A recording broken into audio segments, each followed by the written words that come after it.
If you've been thinking about getting serious with your money, like actually serious, now's the time. The Motley Fool is offering new members 50% off their iconic stock recommendation service, Stock Advisor. This is the same service that's crushed the market with recommendations that have returned 1,057% since inception, compared to the S&P 500's 180% over that same period. This isn't guesswork. The Motley Fool has a track record of finding companies before they become household names. So if you want to invest smarter and you like saving money while doing it, go to fool.com/listen to claim your 50% off discount off a 1-year term of Stock Advisor. Again, that's fool.com/listen.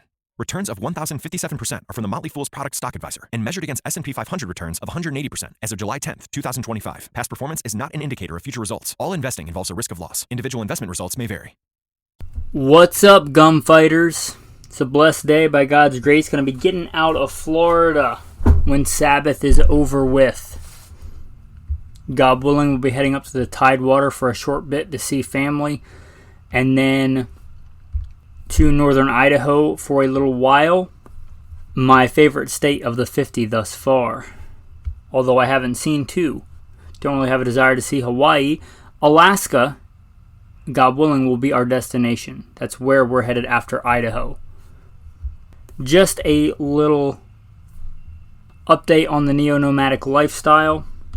The wife and I, by God's grace, will be blessed enough to do that. If you care about the goings-on at the mobile studio. Anyway, got a request from my good patron yesterday about big bore battle rifles. You know, the 308s. And I had done one of those episodes, but it had been a long time. So I thought, he's a pretty regular listener and patron. Perhaps it's time to put that episode out again. Now, this is not to take the place of new content.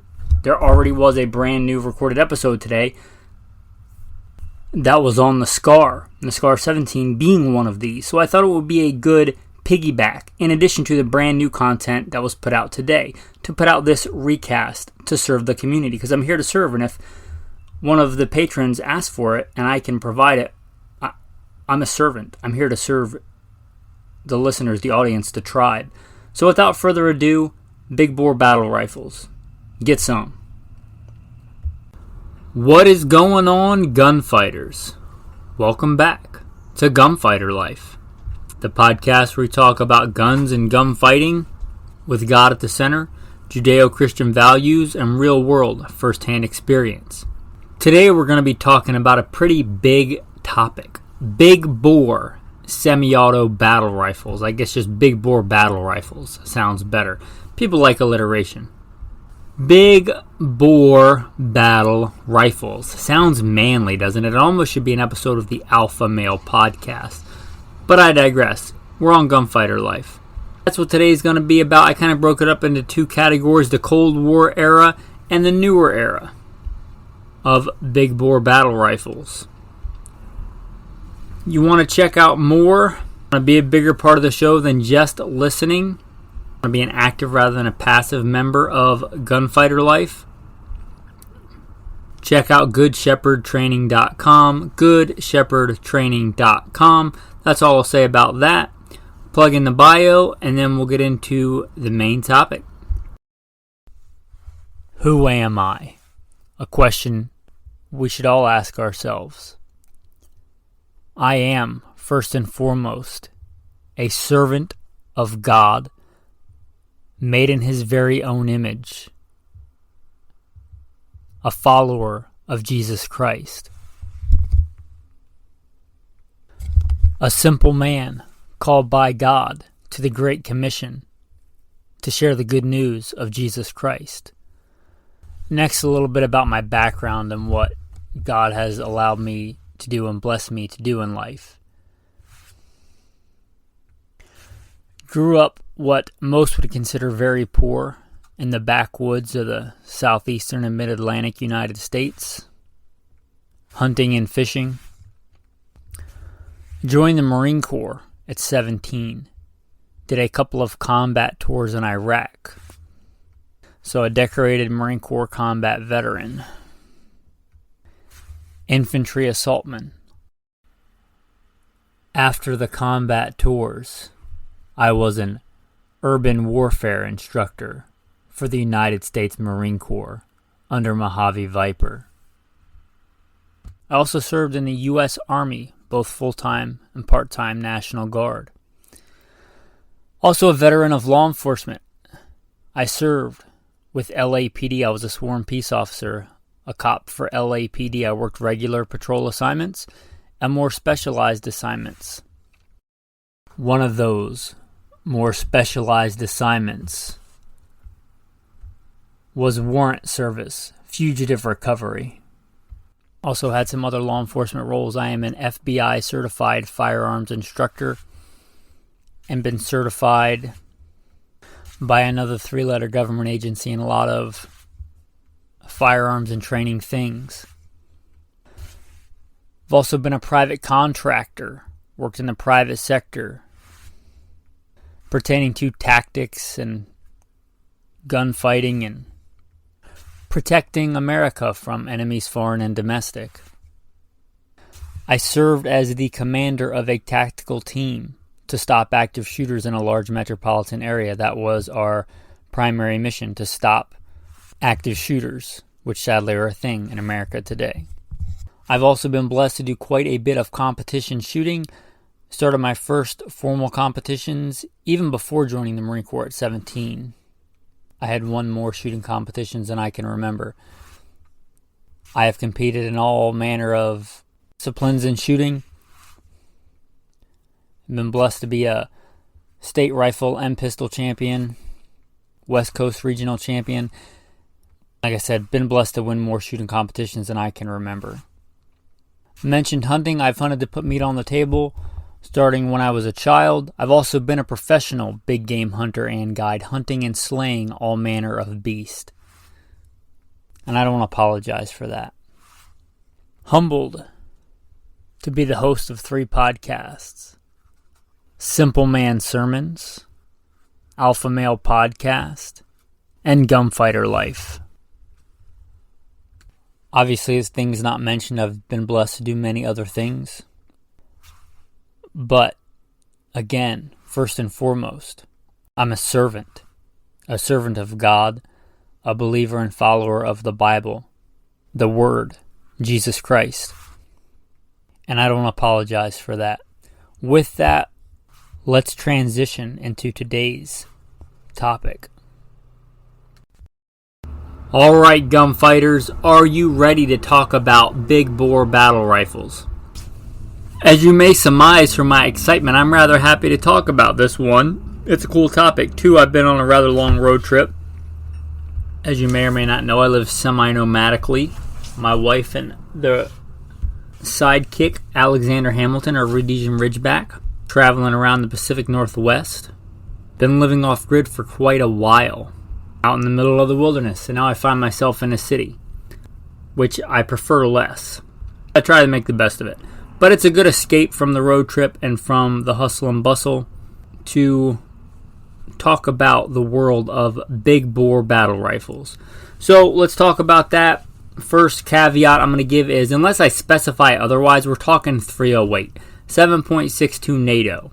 That's the opposite of 5.56, 223. 308, commercial like hunting ammo, is actually loaded hotter or has a higher SAMI spec than 7.62 NATO does. But for all intents and purposes, most modern guns will fire both fine. If you blow yourself up, it is not my fault, it is your fault. With that, let's talk about them. We're going to start off with the Cold War era ones. One, because I don't want to blow through them, because I try and come at this from real-world first-hand experience, and there's only one that I have a lot of real-world first-hand experience with. I don't consider shooting one at the range or handling one actual experience. That's going to be the FAL. The first one we're going to talk about, the FAL. The right arm of the free world, adopted by a buttload of countries, but not us. Which means I didn't really have any exposure to this in the military. I was a poor boy growing up in the South prior to that, so I kind of missed that whole boat on the FAL. It is a great gun. There are lighter versions, but it's kind of a pig when it comes to weight. And there are a ton of variants, so weight varies. There's a lot of variations, but for argument's sake, let's say between 9 and 11 pounds without an optic. box magazine fed shoulder fired weapon. I believe the standard is 20 rounds, which is pretty standard for 308 battle rifles. Very robust, very well made. You do, from what I understand, require adjustment of gas systems to cycle different kinds of ammo reliably. Optimally, let's say that. You could probably put it on the highest gas setting. With cycle, it might just beat up the gun and you a little bit more, but it has variable gas settings.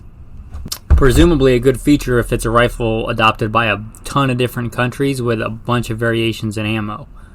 But the FAL, it's a good rifle. It's, by all accounts, a reliable rifle, a robust rifle. It is, however, hindered by the inability to easily mount optics. You can mount an optic on just about anything. Probably mount an optic on a high point if you really wanted to.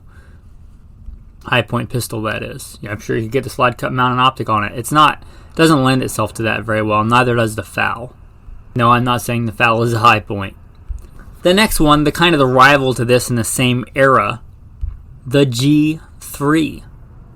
The G3 I've handled them both. I like the G3 better personally. I like the sights on the G3. The G3 and HK91, for all intents and purposes, I'm not that big of a sommelier of these rifles to really know the practical differences in them. I said light, I guess it's a relative term. It still weighs 9.66 pounds, which is not a skinny girl. It does, in my opinion, feel sleeker. It does seem simpler. I like the design. And I also really like the book Patriots. I have a Rhodesian Ridgeback, but I do not run an HK91 or a G3. Never owned one. I think they're pretty robust, pretty reliable. They have, from what I understand, have worked on quite a few guns, a fairly simple operating system. I like simplicity. There's a reason I switched from carrying a folding knife to a fixed blade knife. Primarily simplicity. I like the simplicity. If I can get a rifle that works well, it's a simpler design that does, I don't know about as good a job, but I'm choosing between a couple of different designs, and one is me, the end user, as well performing but simpler. I'll lean towards the simpler. I'm that kind of person, especially in the survival and my time in combat and things like that. A lot of things break. If it's a safe queen or something, that's fine, but if you're going to take it out and use it, if it's going to be hard times tool, generally simpler things break less. There's just less to break. Anyway, for those reasons, I would probably prefer the G3 to the FAL. Again, I've never owned either of them, so this is just from, handling. The G3, the HK91, good guns. The FAL saw a lot of service in that Cold War era. A lot of the smaller conflicts in places, Africa and places like that. So it's a battle-proven gun. Nothing wrong with either design, and there are, again, I'm not a sommelier of the FNs or the FALs, but there are some versions that are fairly lightweight and compact. I did try to quickly look up the lightest weight version of the FAL, but there's so many different variations and people that have modded them and sold them on the aftermarket, surplus market, things like that. I couldn't really nail that down. I'd say a lightweight version is 10 pounds. That's still pretty heavy. Now let's get to the one that I have the most experience with as far as Cold War big bore battle rifles go. The M14/M1A, and I have I have experience with both, but actual M14s I have experience with, and the M1A I have experience with. Actually, I can't remember if it was my first or second actual competition rifle was an M14. I later bought an M1A. I don't own it anymore, if that tells you anything. I really like it. I have a lot of experience with it. I could literally still to this day take one apart and put it back together blindfolded very quickly. I understand them. I understand how they work. I understand their strengths and their weaknesses. I have a lot of experience with them. I don't know how many hours I've spent handling that rifle, using that rifle. What I like about it, it's a big piece of heavy-duty American warfighting hardware. So I like that. I like the, Parkerized steel wood stock kind of aesthetic. I'm just going to be honest with you. I like that. It's a rifle made for riflemen. I like that. I consider myself very blessed. and humbled to be an expert rifleman. In fact, I was an expert rifleman in the Marine Corps. I like getting good hits at 500 yards with iron sights. Talking about features, probably my favorite feature of this rifle is the iron sights. The iron sights are superb. They are just a thing of beauty on this rifle. If you cut your teeth competition or precision shooting with iron sights, they're just fantastic. The sight radius is fantastic. The robustness of them, you could likely crack open walnuts with the front or rear sights and then go back to shooting, and I doubt you would have any issues. They are robust, beefy, protected sights. Both the front sight post and the rear aperture are well protected. They're robust. They have good adjustments, good positive adjustments. They're just fine, precise, simple instruments. The iron sights on those are awesome. I mentioned I like the G3 HK91 style of drum sight, and I do. It's a cool sight. I think the M14 sights are better. I think it has the best sights of any of these, at least iron sights, of any of these battle rifles. I like the flash hider on it. It might seem like a little thing, but I like it.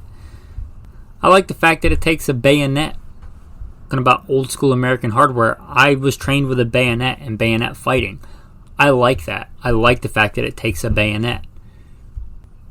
I like this rifle as far as all that goes. That being said, I don't own one. It's heavy. It's a heavy rifle. I'm shooting it in competition or using it in competition or handling it in competition.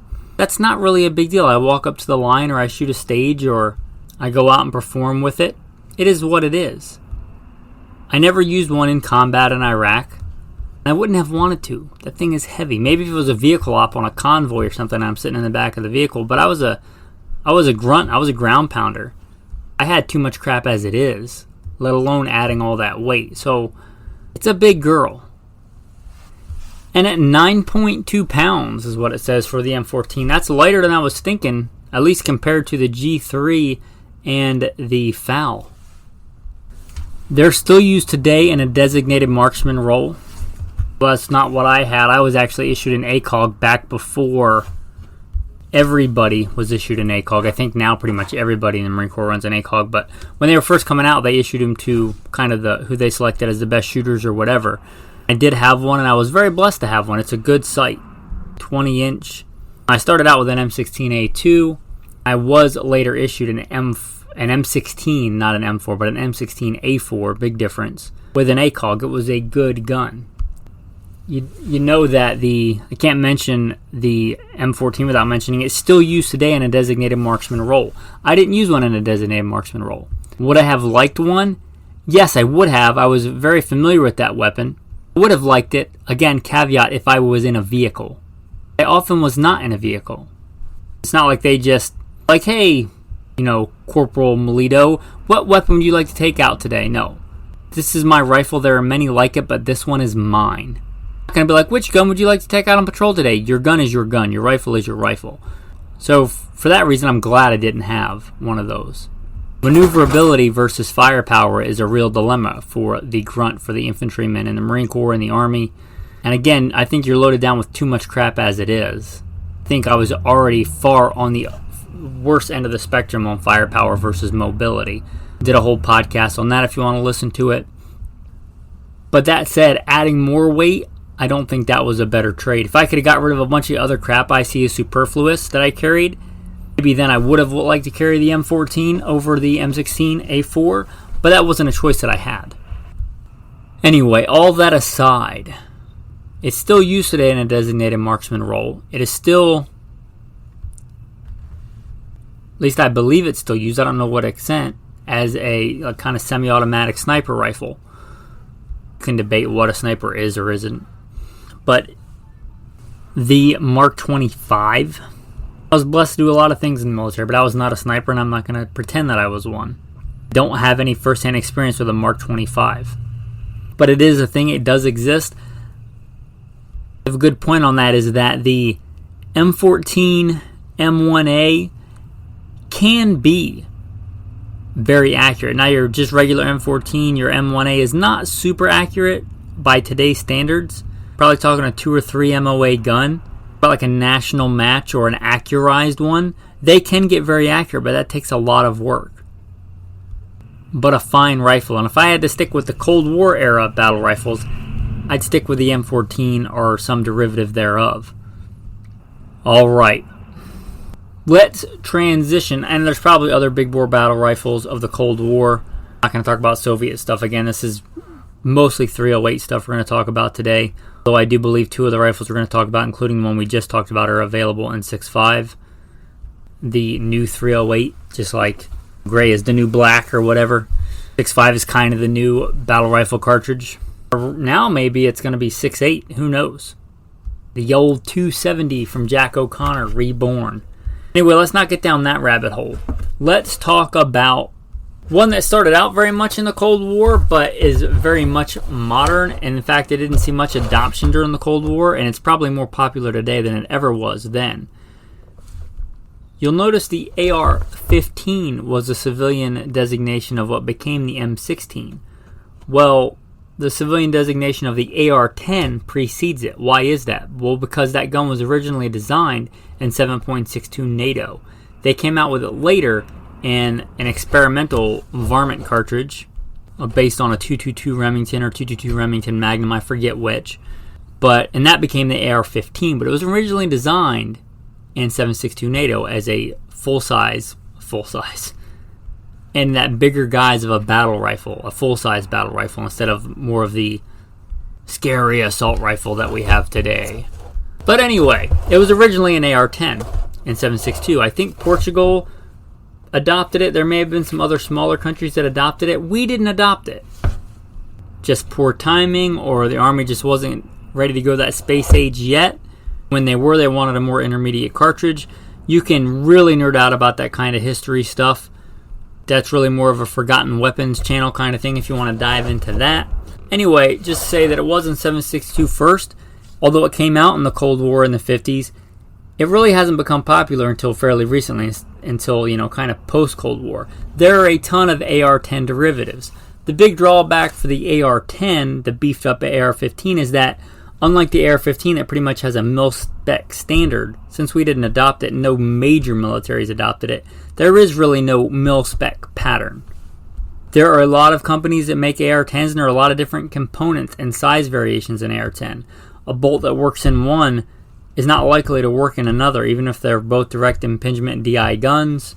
They don't even all take the same magazines. So there's a vast variation. So when you say AR-10, not like a lot of AR-15s where I could take my Colt 6920 upper and throw it on a Daniel Defense lower and call it good. The AR-10 world is not like that at all. So if you're going to build one or buy one, do your due diligence there. That being said, there are a ton of variations. There's no standard M4 that you can pretty much base it on. There's no, I would consider the standard for the modern AR kind of the Colt 6920. There really isn't that for the AR-10. That being said, they're generally much lighter weight because they use more space-age materials. Kind of the whole reason behind the AR-10 and later AR-15. They use that lightweight aluminum, extensive use of polymers. So they are inherently lighter. You can make them as big and heavy as you want, throw a giant bull barrel on it, make it a sniper rifle. They don't have to be heavy, and you can make them. There's a vast variation in weight. You likely make one well under 7 pounds. Again, you could go heavy if you want. They can be far lighter than the ones we've talked previously. Also, since they've been brought in the modern era, just a straight flat top upper. Just like went to in the Marine Corps from the M16A2 to the M16A4, just a flat top upper. You can mount an ACOG on there, you can mount an EOTech with a magnifier, you could mount a super awesome Night Force super high power optic on there for super long range stuff. It's super. You could do all that. It's much more modular.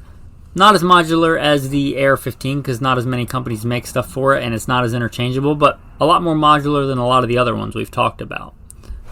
You can put optics on it. Some of them do use compatible components with AR-15, so all those are going to be very customizable. Let's say if it uses a standard AR-15 trigger group. There's a ton of aftermarket triggers, really good ones and some not so good ones. But you get all those options if you go with the AR-10. Also, if you're familiar with the manual of arms, as much as I like the M14 and I know its manual of arms very well, it is not as intuitive or ergonomic as the manual of arms for an M16 or, for that matter, an AR-10. So you get those better ergonomics. I don't have enough real experience again with the Fowler or the G3 to speak on their ergonomics. I don't know if they're as good as an M16 or very similar, or more akin to like an M1 Garand M14 style.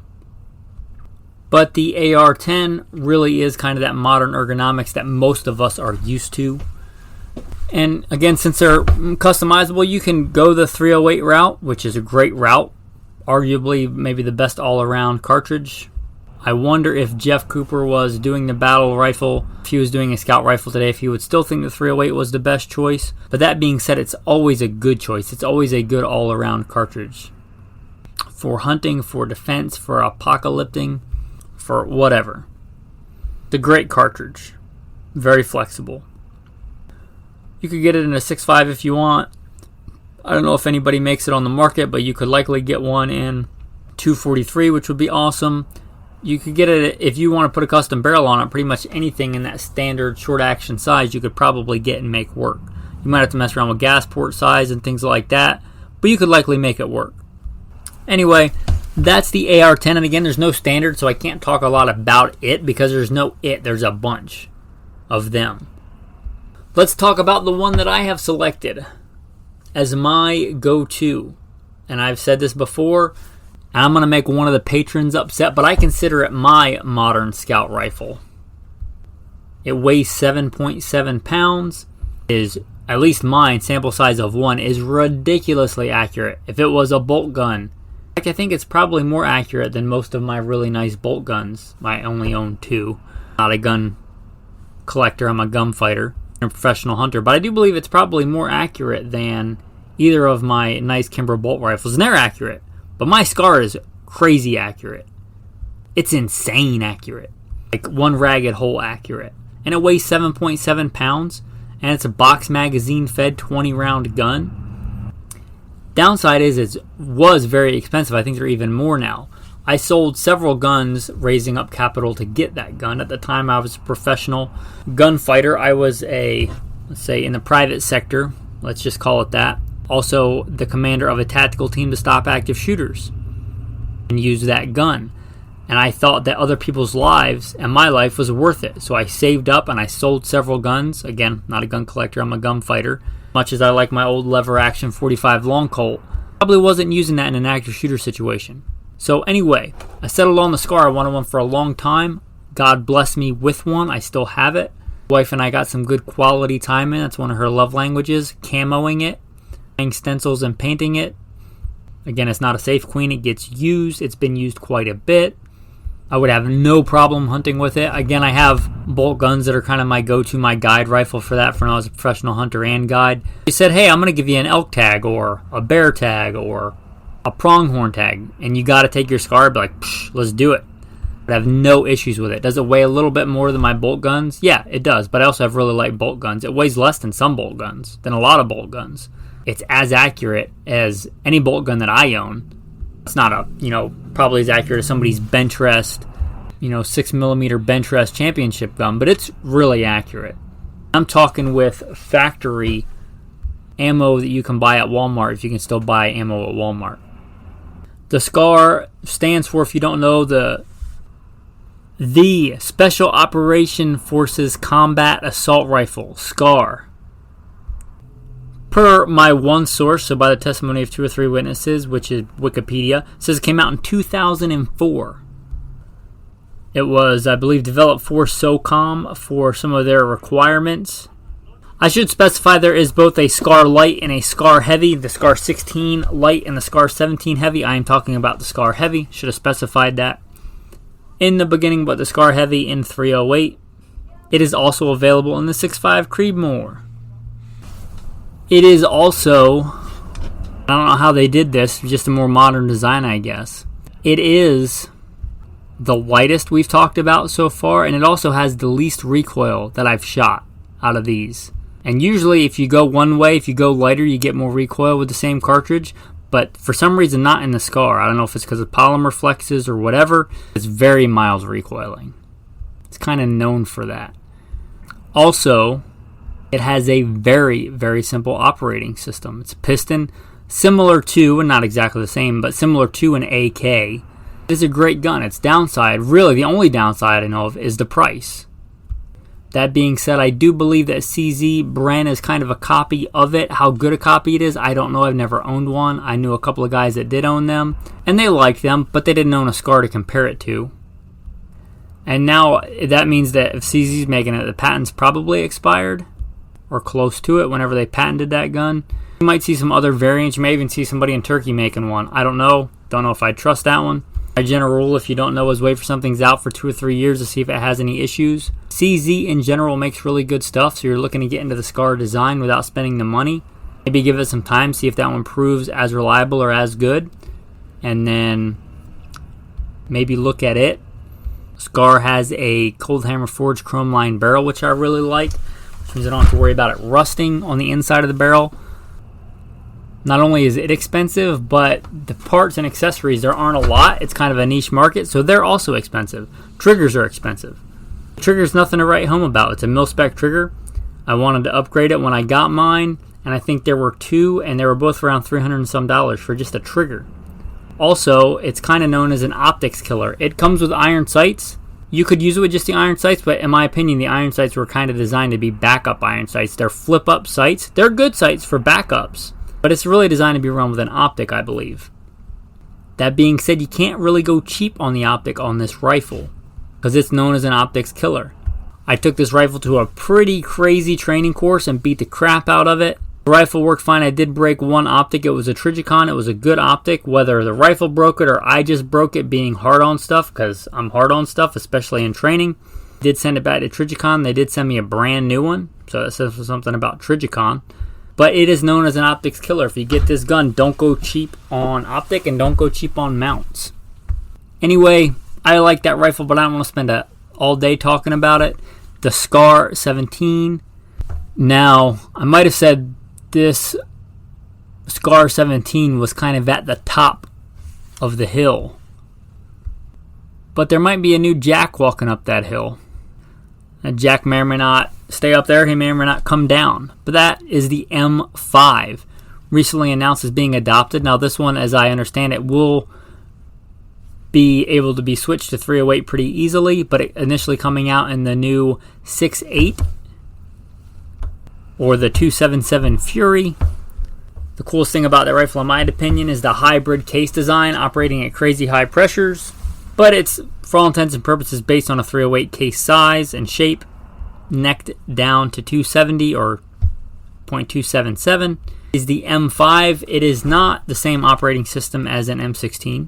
Ergonomics, I didn't mention how the SCAR, but the SCAR also has pretty much the same ergonomics as an M16. So does the M5. The M5 and the SCAR do not share any kind of similarity in operating system.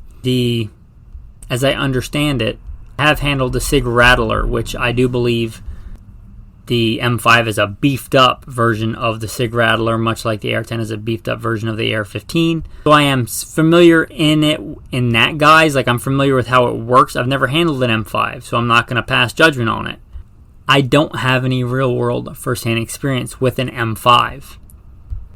So I'm not going to really speak to the quality of it. I've looked at the operating system. I know a lot of guns are based on that AR-18 kind of operating system, if you want to call this that same thing. Kind of that dual spring, rotating, locking lug bolt design. It's a good design. A lot of guns are based on it. So that operating system can work very well as long as it's done to the right tolerances and the materials are right and all that stuff. Again, I don't have experience with the M5. It is kind of an exciting time. It's been a long time that the military has used the M16 and its variants, M4, whatever, and the 5.56 cartridge. So let's see what's going to happen with this 277 Fury and the M5. I assume that because of this, that platform and that operating system and the companies coming out making copies of it or things very similar to it, that's generally what happens. So we'll see what happens with this. But very exciting. Again, you know me, I don't like to be a beta tester in a gunfight, so I'm not going to run out and get one anytime soon. Nor it would have to offer something crazy for me to get rid of the SCAR 17. The one that I have, I've kind of bonded with it. I don't know that I would want an M5 over the SCAR. That being said, this M5 wasn't in the running when I was looking for a go-to when I was the commander of a tactical team doing stuff in the private sector. Vehicle-borne threats were a thing. Being a designated marksman kind of role was a thing. I chose the SCAR 17 because it was the best option I believed at the time. It may be called upon for a CQB role. It may be called upon for a designated marksman role. It may be called upon to fill in both those things on the same shift. So you never really know. Pretty dynamic environment. Why I call that gun kind of my modern scout rifle. With that, that's the summation of your big bore battle rifles. If I didn't mention your favorite or the one you think should be the best or left something out, you can always contact me at goodshepherdtraining.com. If you want everybody to see it, you can always leave a review if it's on iTunes or a platform that lets you leave a review. Anyway, that being said, goodshepherdtraining.com. Your tactical tip of the day not only applies to big bore battle rifles, but pretty much any kind of shooting. If you don't have a silver paint marker, a silver Sharpie, I'd say silver, it could be gold, it could be white, but something that I think a Sharpie, a regular black Sharpie, should be part of your range kit pretty much all the time. It gets used all the time for writing on camo guns, on pretty much any color that's likely to be on your rifle. You're going to be able to see that silver. You can mark your set screws, you can mark your dope, you can mark your turrets, you can mark your iron sights where they are, all that stuff. Come in super handy with all the money you're going to spend on a big bore battle rifle and all that stuff. Have a silver Sharpie. Might save you a lot of frustration or make the difference between a hit and a miss. Having to put a bunch more rounds down range to re-zero something if it got knocked out of spec than just looking at the mark and realigning it and confirming it. That's your tactical tip of the day. A silver paint marker for your kit. The tactical verse of the day, one of my favorites.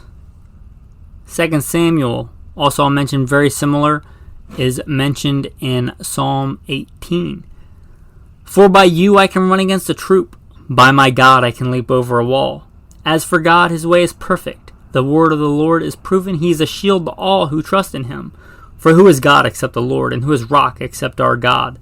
God is my strength and power. He makes my way perfect. He makes my feet like the feet of a deer. He sets me on high places. He teaches my hands to make war, so that my arms can bend a bow of bronze. With that, gunfighters, have a blessed day.